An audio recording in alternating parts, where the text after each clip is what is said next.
أعوذ بالله من الشيطان الرجيم بسم الله الرحمن الرحيم الحمد لله رب العالمين الصلاة والسلام على أشرف الأنبياء والمرسلين سيدنا ونبينا أبي القاسم محمد اللهم صل على محمد وعلى أهل بيته الطيبين الطاهرين المعصومين المظلومين ولعنة الله على أعدائهم أجمعين أما بعد فقد قال الله سبحانه وتعالى في كتابه الكريم بسم الله الرحمن الرحيم شهر رمضان الذي أنزل فيه القرآن صلوات بر محمد وآل محمد اللهم صل على محمد માહે મુબારક રમઝાનના આખરી દિવસો અને રાતોની અંદર આપણે બધા છીએ. આજે 25મી શબની અંદર આપણે કુરાન મજીદની તિલાવત કર્યા અને અત્યારે આપણે કુરાન મજીદના જ સુફરા ઉપર બેઠા છીએ અને કુરાનના એક મૌઝુ ઉપર ચર્ચા કરી રહ્યા છીએ. ખુદ આ કુરાન મજીદની તિલાવત અને એ પણ આ રમઝાન મહિનાની અંદર આજે પણ એક હદીસને મારે બયાન કરવી છે. રાવીનું નામ છે અલી ઇબ્ન અબી હમઝા. પોતે આવે છે આપણા છઠ્ઠા ઇમામ ઇમામે જાફર સાદિક અલૈહિસ સલામ. اللهم صل على محمد કહે છે કે હું છઠ્ઠા ઇમામની ખિદમતમાં હાજર થયો અને છઠ્ઠા ઇમામના માટે એક સવાલ લઈને ગયો, મારા દિલમાં હતો અને મારો આ સવાલ અબુ બસીર પૂછે છે. પોતે રાવી કહે છે હું આ બેઠકમાં હાજર થયો, મેં જોયું કે અબુ બસીર એક સવાલ કરે છે આપણા છઠ્ઠા ઇમામથી અને પૂછે છે કે મૌલા, રમઝાન મહિનાની અંદર શું હું દરરોજ દર રાતના એક કુરાન ખતમ કરું, આ વાત બરાબર છે? ઇમામ કહે છે ના, આટલી ઉતાવળથી હર રોજ એક રાતના આખું કુરાન? કે છે મૌલા 2 રાતમાં આખું કુરાન ખતમ કરો એ રીતના તિલાવત કરું? ઇમામ કહે છે ના, એટલી ઝડપથી નથી પડવાની કઈ જરૂર. કે છે 3 રાતમાં ખતમે કુરાન કરો, આ બરાબર છે? તો આમાં ઇમામ માથું હલાવે છે ને પોતાનો આકોર આપે છે કે હા બરાબર છે, 3 રાતની અંદર તું કુરાન ખતમ કરી શકે છે. એટલે જ હતા આપણા એવા ઉલમા મરહુમ ઇમામ ખુમૈની રહેમતુલ્લાહ અલૈહ, એમની સીરતની અંદર મળે છે કે પોતે આમ દિવસોમાં હરરોજ 3 સિપારા કુરાનના પડતા. રમઝાન મહિનાની વાત નથી કરતો, આમ દિવસોમાં હરરોજ 3 સિપારા. એટલે કેટલા દિવસમાં કુરાન ખતમ થાય?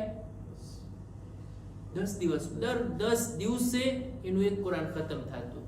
પણ જ્યારે રમઝાન મહિનો આવી જતો એટલે હરરોજ 10 સિપારા પડતા. એટલે દર 3 દિવસે એક ખતમે કુરાન. આપણે 1 મહિનો થવા આવ્યો છે અને અત્યારે વિચાર કરે ખતમે કુરાન ક્યારે છે, ખતમે કુરાનની મહેફિલ ક્યારે છે એમ પૂછો ને, શું કુરાન આખું પઢાણું છે કે ખતમે કુરાનની વાત કરો છો? બહરહાલ ખતમે કુરાન ઓછામાં ઓછું એ છે કે 3 દિવસમાં 3 રાતમાં કુરાનને ખતમ કરવામાં આવે, એટલે 10 સિપારા રોજના. ઇમામ જે વાત કીધા એ મુદ્દાની વાત એને હું બયાન કરવા માંગુ છું. છઠ્ઠા ઇમામ આ રીતના ફરમાવ્યા કે યા અબા મુહમ્મદ, રાવીનું નામ છે કે યા અબા મુહમ્મદ ઇન્ન લિરમઝાન હક્કન વ હુરમતન લા યુશબિહુહુ શૈઉન મિન અશ-શુહૂર. રમઝાન મહિનાની એક હુરમત છે, એક રિસ્પેક્ટ અને એક હક છે જેવો હક બીજા કોઈ મહિનાનો નથી. અને રસૂલે ખુદાના અસહાબ લોકો હતા, એ લોકો મહિનામાં અથવા 1 મહિનાથી ઓછા દિવસોની અંદર એક કુરાન મજીદ ખત્મ કરતા. પછી ઇમામ કહે છે ઇન્નલ કુરઆન લા યુકરાઉ હઝરિમતન. કુરાન એવી ચીજ નથી કે એને ઝડપથી સુરતની સાથે તમે પઢો, એવી રીતના ફર પડે કે એક એક શબ્દનો અર્થ પણ ના સમજાય, આયત ક્યારે શરૂ થઈ ક્યારે પૂરી થઈ એ પણ ના સમજાય ને, એવી રીતના પડવાની જરૂર નથી. વલાકિન યુરત્તલુ તરતીલા. એવી રીતના પડો જાણે એમ કે ગણતરીના શબ્દો નીકળતા હોય, ધીમે ધીમે સરખાઈથી, અત્યારે દર્શનો માહોલ છે, આપણે આમનામ વાતો કરતા હોત તો હું તમને કરીને બતાવત કે ઝડપથી કેમ પડાય, અને એ બરાબર નથી, પણ કુરાનને આમ પડવું જોઈએ. બહેરહાલ જે નોર્મલ રીતે કુરાન પડાતું હોય, તરતીલની સાથે એક એક શબ્દો બરાબર અદા થવા જોઈએ. આયત અહીંયા શરૂ થઈ, આયત અહીંયા પૂરી થઈ, અહીંયા સ્ટોપ કરવાનું છે, અહીંયા મેળવીને પડવાનું છે, ને એ બધું. ત્યારબાદ મૌલા કહે છે فَإِذَا مَرَرْتَ بِآيَةٍ فِيهَا ذِكْرُ الْجَنَّةِ فَقِفْ عِنْدَهَا وَسَلِ اللَّهَ عَزَّ وَجَلَّ الْجَنَّةَ. કુરાનની આયતો પડતા પડતા જ્યારે જન્નતની આયત સુધી પહોંચો, અહીંયા સ્ટોપ થાવ, ખુદાથી જન્નતની માંગણી કરો. وَإِذَا مَرَرْتَ بِآيَةٍ فِيهِ ذِكْرُ النَّارِ فَقِفْ عِنْدَهَا وَتَعَوَّذْ بِاللَّهِ مِنَ النَّارِ. જ્યારે જહન્નમનો zikr આવે એવી આયત સુધી પહોંચો તો ત્યાં સ્ટોપ થઈ અને ખુદા પાસેથી જહન્નમથી પનાહ મેળવો. એક એક આયતોની પર તવજ્જો આપીને આ કુરાનને પઢવામાં આવે. ફક્ત કુરાન પડવું કાફી નથી, તવજ્જોની સાથે, તરતીલની સાથે કુરાનની આયતનો હક અદા થાય એવી રીતના પડવું, એ મકસદ છે ને એનો સવાબ અને એની ફઝીલત છે. ખુદા ઇન્શાઅલ્લાહ એવી રીતના આપણને તિલાવતની નેક તૌફીક અતા ફરમાવે. આપણે આપણા મૌઝૂની અંદર કુરાન મજીદમાં અમુક હસ્તીઓનો ખુદાએ zikr કર્યો છે, જેઓ નબી નથી, પૈગંબર નથી, એમ છતાંય ખુદાવંદે આલમે અમુક આમ લોકોનો zikr કર્યો નમૂનો બયાન કરવા માટે, એક્ઝામ્પલ આપવા માટે. એમાં બહુ સારા લોકો પણ છે, પોઝિટિવ શખ્સિયત, અને ઘણા જ ખરાબ લોકો છે, નેગેટિવ શખ્સિયત. આજે મારે એક હસ્તીની વાત કરવી છે કે જે પોઝિટિવ શખ્સિયત છે, અને ખુદાએ મુઅમિનીન માટે નમૂના તરીકે આ હસ્તીને બયાન કરી, અને તેણી એક ખાતુન છે, એક ઔરત છે. એને ખુદા નમૂના તરીકે, આઈડિયલ તરીકે બયાન કરે છે. કોના માટે? મુઅમિનીન માટે, બધા મુઅમિનીન માટે. એટલે મર્દ અને ઔરત જેટલા મુઅમિનીન છે એના માટે આ એક ઔરત, આ એક ખાતુન ઈ નમૂનો છે. સૂરે તહરીમની 10મી આયત, બલકે 11મી આયત, ખુદાવંદે આલમ આ રીતના ફરમાવે છે وَضَرَبَ اللَّهُ مَثَلًا لِلَّذِينَ آمَنُوا امْرَأَةَ فِرْعَوْنَ. ખુદા મુઅમિનીન માટે મિસાલ આપે છે. કોની? ફિરഔનની ઝૌજાની. ફિરૌનની ઝૌજા. ફિરૌન કેવો ખરાબ હતો, કેવો ઝાલિમ હતો, કેવા એના કામો હતા. આપણે ફિરૌન વિશે એક આખો દર્સ બયાન કર્યા છીએ. આજે એની ઝૌજાની વાત કરવી છે. ફિરૌન જેટલો બુરો હતો ને, એની ઝૌજા એટલી જ સારી હતી. ક્યારેક કોઈને તારીખની અંદર મળે છે કે ધણી ખરાબ હોય પણ એની ઝૌજા, એની વાઇફ ઈ બહુ સારી હોય. એક નમૂના ફિરૌન અને એની ઝૌજા. એનું નામ મળે છે તારીખમાં આસિયા. આસિયા, એમના બાપાનું નામ છે મુઝાહિમ, આસિયા બિનતે મુઝાહિમ. આ ઈ ખાતુન છે કે જ્યારે પેલો બનાવ બન્યો ને ફિરૌનના દરબારમાં, એક બાજુ જાદુગર હતા અને બીજી બાજુ જનાબે મૂસા. જાદુગર હારી ગયા અને જનાબે મૂસા જીતી ગયા. જાદુગર પણ ઈમાન લઈ આવ્યા. આ બધો બનાવ તેની નજરોથી જોઈ. તેની ત્યાં હાજર હતી દરબારમાં, અને ત્યારે જનાબે મૂસા પર ઈમાન લઈ આવી અને પોતાના ઈમાનને છુપી રીતના રાખ્યો કે બેશક મૂસા નબી ખુદા છે, અલ્લાહનો પૈગામ લઈને આવ્યા છે, એના ઉપર હું ઈમાન રાખું છું. મૂસાના ખુદાને ખુદા માનું છું, અમારા ધણીને, આ ફિરૌનને ખુદા નથી માનતી. આ રીતનું ઈમાન એના દિલમાં હતું. હવે દેખીતી વાત છે, સારો અકીદો, સારું ઈમાન કે જે ઇન્સાનના દિલમાં હોય ને, એ કેવી ખુશ્બુને માફક હોય કે જેને કોઈ તાળા ના લગાવી શકે. ખુશ્બુ ફેલાઈ જાય. નૂર અને રોશની એને ગમે ત્યાં રસ્તો મેળવી લે અને આ પ્રકાશ પહોંચી જાય, ફેલાઈ જાય, એને કોઈ અટકાવી ના શકે. આ ઈમાન પણ એવી જ રીતના. એક સમય આવ્યો કે ફિરૌનને જાણ થઈ ગઈ કે મારી ઝૌજા મારા પર જ ઈમાન નથી રાખતી, આખું મિસ્ર મને ખુદા માને છે ને મારી બાયડી જ મને ખુદા નથી માનતી. આ તો ઘરની વાત બહાર જશે તો બહુ ખરાબ વાત કહેવાય. કેટલી મનાવે છે જનાબે આસિયાને, એ આસિયા મૂકી દે જનાબે મૂસાના ખુદાને, મને ખુદા માનવા લાગી જા, તારા આ ઈમાનને છોડી દે.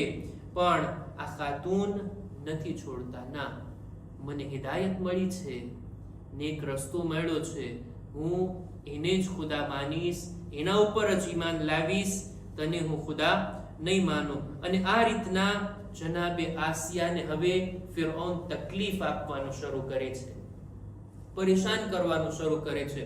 અને અંતમાં એટલી સખ્ત સજા સંભળાવે છે જનાબે આસિયાને, એટલી સખ્ત સજા કિતાબની અંદર મળે છે, તફસીરોની અંદર, કે જ્યારે ફિરૌને જોઈ લીધું કે જનાબે આસિયાનું ઈમાન એટલું મજબૂત છે, પોતાના ઈમાનને છોડવા તૈયાર નથી, તો હવે એ હુકમ આપે છે કે જનાબે આસિયાને એક લાકડા ઉપર સુવરાવવામાં આવે, એના હાથ અને પગને ખીલીથી બાંધી દેવામાં આવે, અને આ રીતના સળગતા તડકાની સામે એને જમીન પર સુવરાવવામાં આવે, અને એક વજનદાર પથ્થર એના ઉપર મૂકવામાં આવે. એક ઔરત જાત માટે કેટલું સખ્ત, એના હાથ અને પગની અંદર ખીલી જડી અને હાથ પગને હલાવી ના શકે ત્યાં, અને આ રીતના જમીન પર સુવરાવી દિવસના ભાગમાં આટલા તડકાની અંદર, અને આટલો સખ્ત વજનદાર પથ્થર એના ઉપર રાખ્યા, અને આ રીતના આ બીબીની શહાદત થઈ છે, શહીદ થઈ છે આ ખાતૂન જનાબે આસિયા. જ્યારે એમનો છેલ્લો વખત હતો ને, છેલ્લી ઘડી હતી ને, ત્યારે ખુદા પાસેથી અમુક દુઆઓ કરે છે, અમુક માંગણી કરે છે, અને ખુદાએ એની દુઆ કબૂલ પણ કરી. આ દુઆને ખુદા કુરાન મજીદમાં બયાન કરે છે, એની દુઆને અહીંયા આ આયતની અંદર ખુદા લાવે છે, કહે છે ઇઝ કાલત, જ્યારે જનાબે આસિયા આ રીતના કહે છે, ક્યારે છેલ્લી ઘડી જ્યારે એમને શહીદ કરવામાં આવી રહ્યા હતા, કહે છે કે રબ્બિબનિલી ઇન્દકા બૈતન ફિલ જન્નહ, ખુદાયા તું મને તારી નજદીક, તારા કુર્બ જવારમાં જન્નતની અંદર એક ઘર અતા કર. આ જનાબે આસિયાની દુઆ. જનાબે આસિયાની દુનિયામાં શું એની પાસે ઘર નહોતું? ફિરૌનના મહેલમાં રહેતી હતી. ફિરૌન જો બાદશાહ હોય તો આ એની રાણી અને રેન તરીકે રહેતી હતી. એની રાણી તરીકે આ ખાતૂન બધી સહુલતો અને સગવડતાઓની અંદર હતી. એમ છતાંય કહે છે કે જો ખુદાને ખાતર એના મહેલને મારે છોડવો પડે તો એની મારા નજરમાં કઈ કિંમત નથી. હું ખુદા પાસેથી બહેતરીન ઘર ચાહું છું. ક્યાં? જન્નતમાં. અને ફક્ત જન્નતમાં જ ઘર નહીં, જન્નતમાં તો આપણને ઘર મળશે ઇન્શાઅલ્લાહ, પણ એવું ઘર કે જે ખુદાથી નજદીક હોય, જેના ઉપર ખુદાની ખાસ નજરે કરમ હોય. એ ઘર કે જ્યાં ઇન્સાન ખુદાથી નજદીક હોવાનો અહેસાસ કરી શકે, એવું ઘર ખુદાયા તું મને અતા કર. અને ત્યારબાદ બીજી દુઆ, વનજ્જિની મિન ફિરૌન, ખુદાએ આ ફિરૌન, એના મહેલ, એની દૌલત, એની હુકુમત, એની શાનો શૌકત, આ બધાથી મને નજાત અતા કર. મને તું તારી બારગાહમાં બુલંદ મર્તબો અતા કર. મને આ ફિરૌનથી નજાત અતા કર, ને ફિરૌનના કામોથી પણ તું મને નજાત અતા કર. ફિરૌને જેટલા જુલ્મ કર્યા ખુદાયા, હું એમાં ભાગીદાર નથી. આ જનાબે આસિયાની દુઆ. અને ત્રીજી દુઆ, વનજ્જિની મિનલ કૌમિલ ઝાલિમીન, આ ઝાલિમ કૌમથી તું મને નજાત અતા કર. મારે આ લોકોની દરમિયાન નથી રહેવું, મને તું તારા સારા નેક બંદાઓની સાથે તું જગ્યા અતા કર. આ જનાબે આસિયાની દુઆ છેલ્લી ઘડીએ, અને ખુદાએ એને આ આયતની અંદર જગ્યા આપી, અને ખુદાએ આ દુઆને કબૂલ કરી. કેટલો બુલંદ મર્તબો છે જનાબે આસિયાનો. હદીસની અંદર મળે છે, રસૂલ ખુદા સલ્લલ્લાહુ અલૈહિ વાલિહિ વસલ્લમ ફરમાવે છે,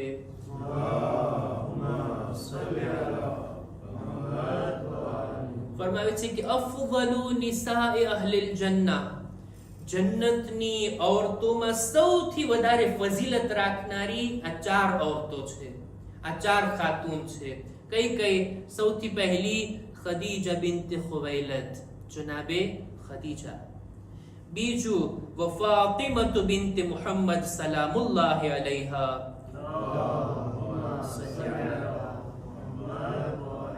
બીબી ઝહરા, અને ત્રીજું વ મરિયમ બિન્તે ઇમરાન, જનાબે મરિયમ, અને ચોથી હસ્તી છે વ આસિયા બિન્તે મુઝાહિમ, ફિરૌનની ઝૌજા. કેટલી અઝીમ બેબીઓની સાથે આમનો પણ જિક્ર થાય છે. જન્નતની બહેતરીન ઔરતોની અંદર તેમની ગણતરી થાય છે. આ બીબીએ આ રીતના પોતાના ઈમાનની હિફાજત કરી, ન ફક્ત હિફાજત કરી, ઈમાન માટે કેટલી કુરબાનીઓ આપી. પોતાના આ મોટા હોદ્દાને, પોતાના આ શાનો શૌકતને, આ શોહરતને, માલ દૌલત, ઘર, આ રીતના દરબારને બધું મૂકી દીધું. કોને ખાતર? ફક્ત જનાબે મૂસાના ઉપર ઈમાન લાવવાને ખાતર, ખુદાને ખુશી માટે, ખુદાની ઝાત ઉપર યકીન એટલું બધું હતું કે એને આ બધું છોડી દીધું અને ખુદાએ મુમિનીન માટે આ હસ્તીને નમૂના તરીકે બયાન કર્યા.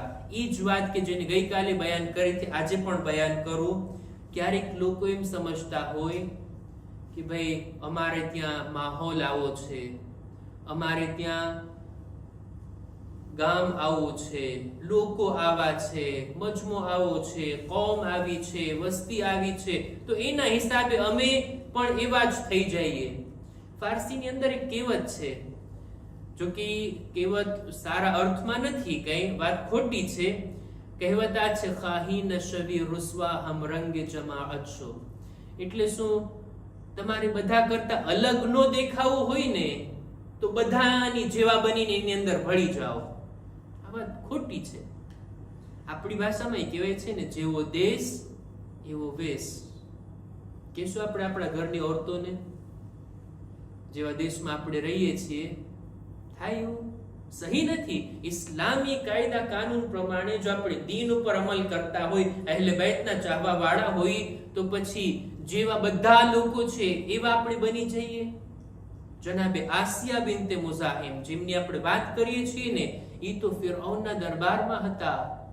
કેવો માહોલ હશે ત્યાં, કેવું ગામ હશે, કેવા લોકો. ખુદ ફિરૌનનો દરબાર, ફિરૌનનો મહેલ, ફિરૌનની સાથે રહેવા વાળી આ ખાતુન પણ જો બદલવું હોય ને તો મજબૂત ઈરાદો કરે ને તો આખી દુનિયા એક તરફ, આપણે એક તરફ. હક રસ્તો જો મળી જાય. થોડાક દિવસો પહેલા મેં એક હદીસ પણ પઢી હતી અને એની ક્લિપ પણ વાયરલ થઈ હતી કે મૌલા અલી અલૈહિસ્સલામ ફરમાવે છે કે હકના રસ્તા ઉપર લોકોની સંખ્યા ઓછી છે તો એના ઉપર ચાલવાથી તમે ડરો નહીં, ચાલતા રહો. જો ખબર પડી કે આ છે હકનો રસ્તો તો બસ એના ઉપર ચાલતા રહો. ભલે એની અંદર ચાલવામાં સાથીઓ ઓછા મળે પણ આપણા દિલમાં ડર ના હોવો જોઈએ. ભલે આપણે એકલા પડી જઈએ પણ હક ઈ હક છે. આ જનાબે આસિયા બયાન કરે છે. દુનિયાની અંદર આપણે થોડા થોડા બહાનાથી દીન અને દીનની વાતોને મૂકી દેતા હોઈએ છીએ. દીન પર અમલ કરવાનું ક્યારેક બહાના કાઢીને છોડી દેતા હોઈએ છીએ. પણ આ ખાતુન આપણને બતાવે છે કે ના, કોઈ બહાનું મને આડે નથી આવતું. ખુદા ઉપર ઈમાન રાખવું છે તો રાખવું છે, ગમે તેમ થઈ જાય, હું આ ઈમાનને છોડવા વાળી નથી. આવું મજબૂત ઈમાન છે. એટલે જ ખુદા આ બીબીને મુમિનીન માટે નમૂના તરીકે બયાન કરે છે. ઇન્શાઅલ્લાહ ખુદા આ બીબીના ઝરિયાથી, એમના વાસ્તાથી, કુરાન મજીદમાં એમનો જિક્ર થયો છે. ખુદા ઇન્શાઅલ્લાહ આપણા ઈમાનને પણ મજબૂત બનાવે. હજી એક ખાતુન છે કે જેના વિશે ઇન્શાઅલ્લાહ આપણે આવતા દર્સની અંદર ચર્ચા કરશું. એ પણ એક પોઝિટિવ શખ્સિયત કે ઇન્શાઅલ્લાહ એના વિશે આવતીકાલે આપણે ચર્ચા કરશું. આજે ચાહું છું કે અહેકામ અને મસાઇલની અંદર જે ગઈકાલે આપણે મૌઝુ શરૂ કર્યા, વાજિબ સજદા કુરાન મજીદમાં જે છે એના વિશે અમુક મસાઇલ આપણે બયાન કર્યા. આજે પણ એક બે મસલાને મારે બયાન કરીને વાત આગળ વધારવી છે. જો કુરાન મજીદમાં 4 આયતો એવી છે કે જેની તિલાવત કરવાથી સજદો વાજિબ, એની તિલાવત સાંભળવાથી પણ સજદો વાજિબ. કોઈ 2 વખત તિલાવત કરે તો 2 વખત સજદા વાજિબ. કોઈ માણસ કુરાનને પડે છે અને બીજો પડે છે ને એને સાંભળે પણ છે એક જ સમયમાં, જે રીતના કુરાન ખાનીમાં બનતું હોય ને કે એક માણસ બુલંદ અવાજથી પડે, બાકીના બધા પડતા જ હોય, પણ પોતાની રીતે પડતા હોય તો પોતાની રીતે જે પડ્યા એનો એક સજદો વાજીબ, ઓલો બુલંદ અવાજથી પડે છે એનો અવાજ કાનમાં પહોંચ્યો ઈ પણ વાજીબ, એટલે આપણી પર 2 સજદા વાજીબ થાય છે. આ રીતના કુરાનની આયતના ઉપર સજદો વાજીબ. ક્યારેક સજદો કરતા ભૂલાઈ ગયું તો કુરાન પડતા હતા અને પડતા પડતા સજદાવાળી આયત આવી, કુરાન બંધ કર્યું અને કંઈક કામમાં લાગી ગયા અને ભૂલાઈ ગયું, તો જ્યારે પણ યાદ આવે તરત જ આ સજદાને અંજામ આપી લે અને એની અંદર ઢીલ ના કરે. ત્યારબાદ કુરાન મજીદની આ આયત કે જે પડવાથી કે સાંભળવાથી સજદો વાજીબ થાય, એક મસલો એ છે કે જ્યારે આ આયત પૂરી તિલાવત થાય તો સજદો વાજીબ છે. અડધી આયત પડીએ તો વાજીબ નથી.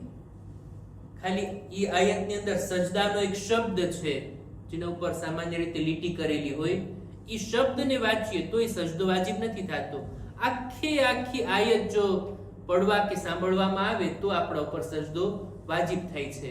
હવે કોઈ ભૂલ કરતો હોય કુરાન પડવામાં, જરાક ભૂલ પડતી હોય ઝેર ઝબરની અને જરાક ભૂલ ભરેલી આયતની તિલાવત કરે તો પણ આપણા ઉપર સજદો વાજીબ થાય છે અને આપણે સજદો કરવાનો હોય. આ સિવાય કુરાનનો તર્જુમો ક્યારેક લોકો વાંચતા હોય, તર્જુમો પડતા હોય અને આ સૂરાની આ આયત કે જે પડવાથી સજદો વાજીબ થાય એનો કોઈ તર્જુમો વાંચે તો એના ઉપર આપણા ઉપર સજદો વાજીબ નથી થતો. સજદો વાજીબ થાય છે જ્યારે આ આયતની બરાબર અરબીમાં તિલાવત કરવામાં આવે તો, બાકી એના તર્જુમાથી આપણા ઉપર વાજીબ નથી થતી. સાથોસાથ ઘણા લોકો હાફિઝ કુરાન હોય ને, કુરાન હિફ્ઝ કરતા હોય, કુરાન યાદ કરતા હોય, આ સૂરો આખો એને યાદ કરવો છે. દાખલા તરીકે 30મા સિપારામાં સૂરે અલક એની છેલ્લી આયતમાં છે ને વાજીબ સજદો. કોઈને આ સૂરો યાદ કરવો હોય તો દેખીતી વાત છે, યાદ કરવામાં તો રિપીટ કરવો પડે, વારંવાર પડવો પડે.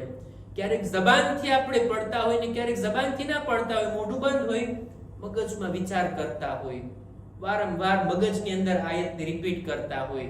એ મગજમાં રિપીટ કરવાથી આપણા ઉપર સજદો વાજીબ નથી થતો. એ આયતને પ્રોનાઉન્સ કરીએ, એને બરાબર ઉચ્ચાર કરીએ, બોલીએ, પઢીએ ત્યારે આપણા ઉપર સજદો વાજીબ થાય છે. અને એ સિવાય કોઈ માણસ કુરાન ખોલે ને બરાબર સજદાવાળી આયત ઉપર નજર પડી આપણી, ખાલી આપણે જોયા આયતને, તો કઈ સજદો વાજીબ નથી થતો. જ્યારે આપણે બરાબર રીતના એને પઢીએ ને ત્યારે સજદો વાજીબ થાય છે. અને એક મસલો કે જે ગઈકાલે પણ અમારે ચર્ચા થઈ કે આપણે કુરાનને સાંભળતા હોય સામાન્ય રીતે આપણા ઘરમાં, ટીવીમાં, રેડિયોમાં, આપણી ગાડીમાં, આપણી દુકાને ક્યાંય પણ તિલાવત ચાલુ હોય અને એની અંદર જો સજદાવાળી આયત આવી ગઈ તો એની અંદર મસલો એ છે કે જો કોઈ જગ્યા ઉપર તિલાવત થતી હોય અને એ તિલાવત લાઈવ ડાયરેક્ટ આપણે સાંભળતા હોય અને એમાં સજદાવાળી આયત આવે તો સજદો વાજીબ. દાખલા તરીકે હમણાં જ તમે મશહદના કે કુમના કે કરબલાના હરમનો વિડિયો તમે જો, એની અંદર તિલાવત આવી રહી છે, ત્યાં પડાઈ રહી છે, કોઈ પડે છે, આપણે લાઈવ સાંભળીએ છીએ. એમ હોય અને સજદાવાળી આયત પડે તો આપણા ઉપર વાજીબ.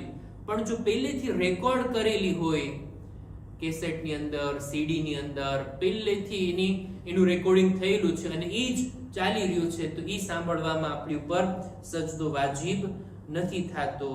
અને આ સાથે બસ આપણે આ વાજીબ સજદાના જે જરૂરી મસાઇલ હતા એને આપણે તમારી સામે બયાન કર્યા અને ઇન્શાઅલ્લાહ બીજા કોઈ મસાઇલની સાથે આપણે ફરી પાછા આવતા દર્સોની અંદર ડિસ્કસ કરશું. ખુદાની બારગાહમાં દુઆ કરીએ છીએ, પરવરદિગારા કુરાન મજીદની તિલાવત, અમારી આ કુરાન ખાની, અમારી આ ઇલ્મી ચર્ચાને, અમારા નમાઝ, રોઝા, અમલને તારી બારગાહમાં કબૂલ ફરમા.